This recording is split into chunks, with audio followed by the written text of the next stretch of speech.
Hey everyone, welcome back to the channel. So on this one, we're going to touch base on were 32-inch tires a good choice for the General XP4. So there is a very slightly used 30-inch tire. This is my spare. I mean, it does have some wear compared to the 32. And in the video, you're not going to be able to see it very well. Maybe if I roll it over here, maybe you can tell the difference. Granted, that's got a load on it. They only have 8 pounds of pressure in them right now. And this has no load, so you're not going to see the height as much. But they are definitely bigger. It's just, it doesn't really show. Anyway, we'll go ahead and roll this over here out of the way.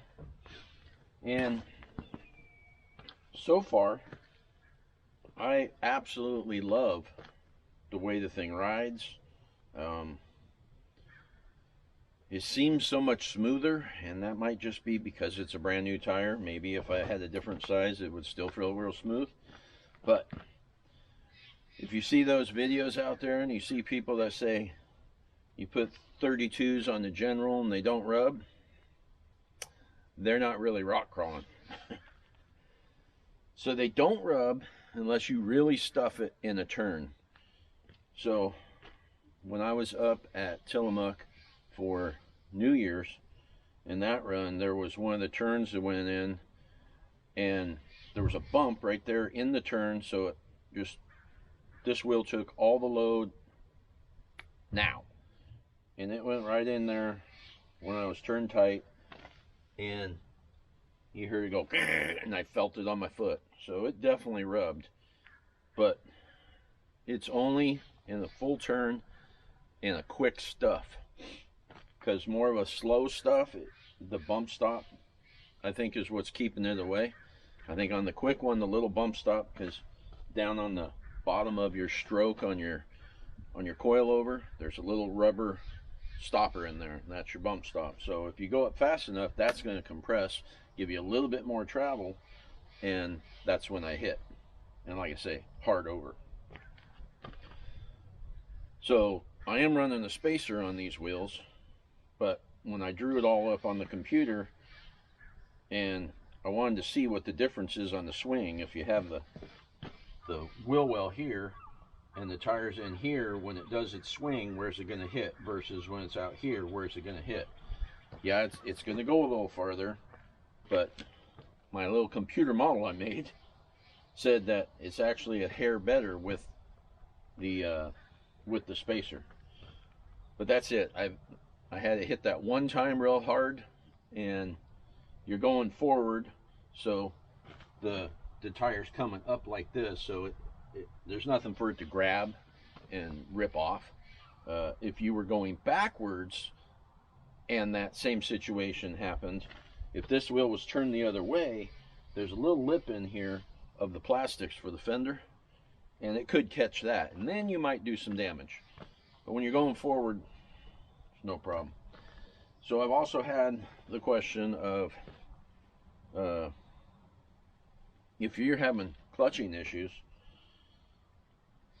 that you've been chasing as long as you've had the thing, why would you put a bigger tire on it? Well, my clutching problems that I usually have are usually related to the dunes. You know, it takes a lot more load out there on the dunes. It's a heavy machine. Usually if I have a belt break and I'm not at the dunes, it's a belt that had been to the dunes already, so it's already been worked hard. So I've learned a few tricks here and there as far as going to the dunes to make the belt last a little longer. I'm probably trying to be a little nicer to it also because I'm worried about it. But the last few times I've gone, I've run more air in my tires, and I'm used to always airing down at the dunes, and it seems, at least so far, it seems if I run a little more air pressure, it handles it better. It's allowing the tire to spin more instead of grab more. So you give up a little traction, but the thing seems to have plenty of traction, other than the really big dune at the back of Winchester Bay. That one I don't have enough traction for. I run out of traction and power right around the same time when I try to do that one, unless I get back and get a real run at it. So ultimately, a set of the SS360s I think will be the key to this. A lot more mild tire. You have that grab all the way around, because like right now when I go to the dunes, I'm running a paddle in the back and I'm running a ribbed front tire, so the front's not really grabbing, it just spins, and it does help. But I think ultimately when you put 360s all the way around, it'll be even better. 360s you typically run at a little higher pressure than an actual paddle. I may get 360s with no bead locks, since you're running them at a higher pressure. If you go without the bead lock, the tire's going to be a little lighter, and you're going to have a little easier time spinning. So that's what I'm thinking. I don't really have a problem when I'm in the woods or in the trails and stuff like that as of yet. But the stuff I do, like on this property here, I pull a tow behind mower, I got a tow behind brush hog, stuff like that. Well, when I'm doing that, or even, although it's not as long, but even when I'm doing cleanup, like the reason this thing's dirty right now is I was doing yard work yesterday and trimming the apple trees, and then you gotta take them around and you take them out here to the back, and you do a little burn pile. That's not too bad. It's more the mowing. I have a roller, you roll the yard, so just doing stuff on the property, taking care of that. You're driving around at a low speed. These things aren't really designed to drive at a really low speed. The other place that's hard on them is in rock crawling. All right, there's a spot right in here that the video cut out and then restarted for some reason. So I think what I'm saying is rock crawling, and in this area here, I was going to touch on the point where for rock crawling and the slow speed stuff I do on the property, and sometimes just on the trail when I'm cruising, a better option than a CVT would be a duraclutch. And if you're listening, duraclutch, look me up. We need to get one of those in this unit. Anyway, so the duraclutch actually has clutches inside the primary, so the shibs are tight against the belt at all times, and then it has clutches in the primary to feather out that takeoff. Like, these things you're supposed to engage. You're supposed to hit the throttle, and it engages the belt, and then you go. And usually you'll have that little thud when you take off.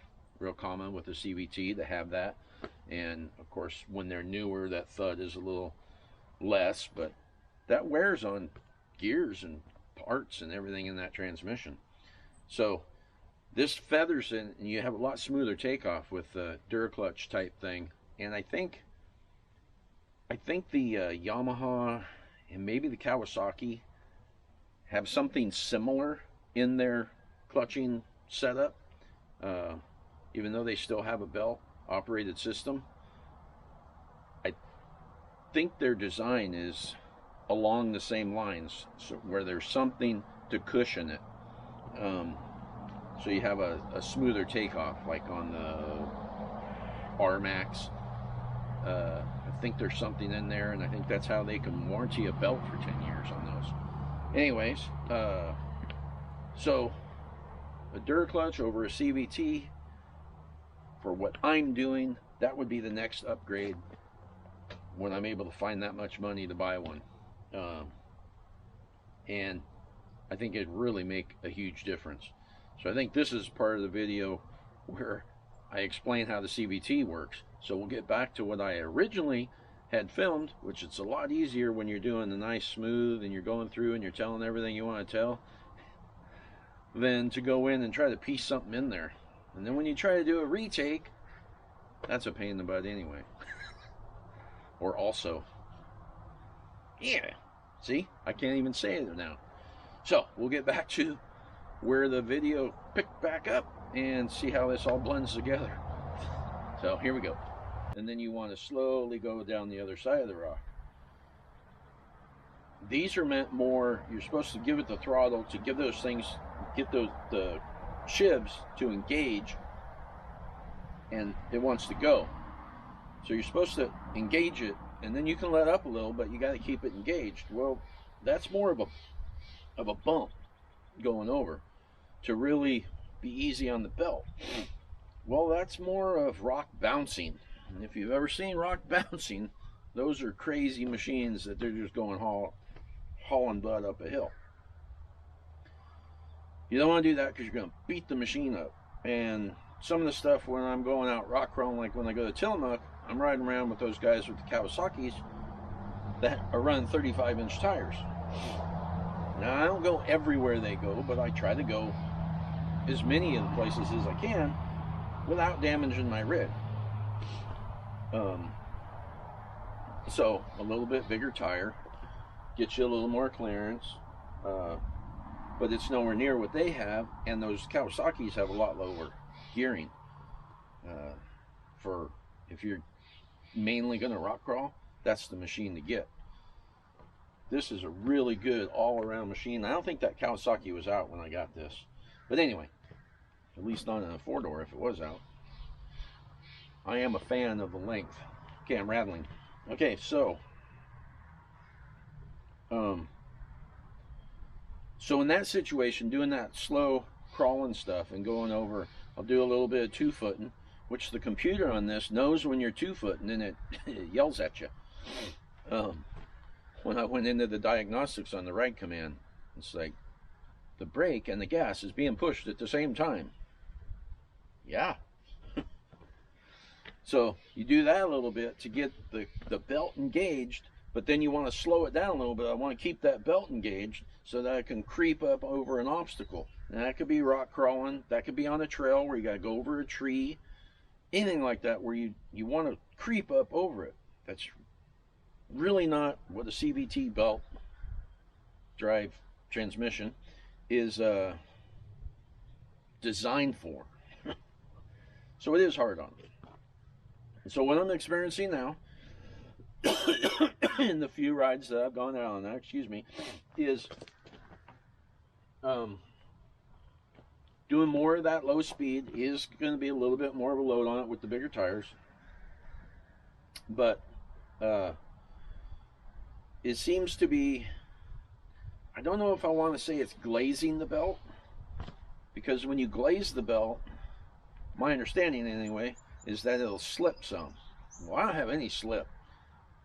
My belt it's working fine, it's going out there, and then later on in the day, like right now, if I was to hop in this and just drive forward, you would hear it going,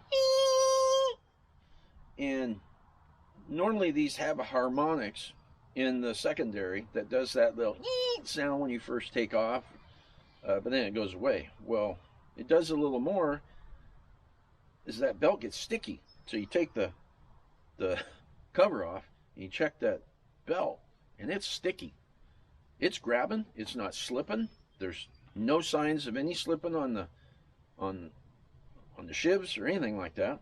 Not losing any traction. It's getting sticky, and it's grabbing even more.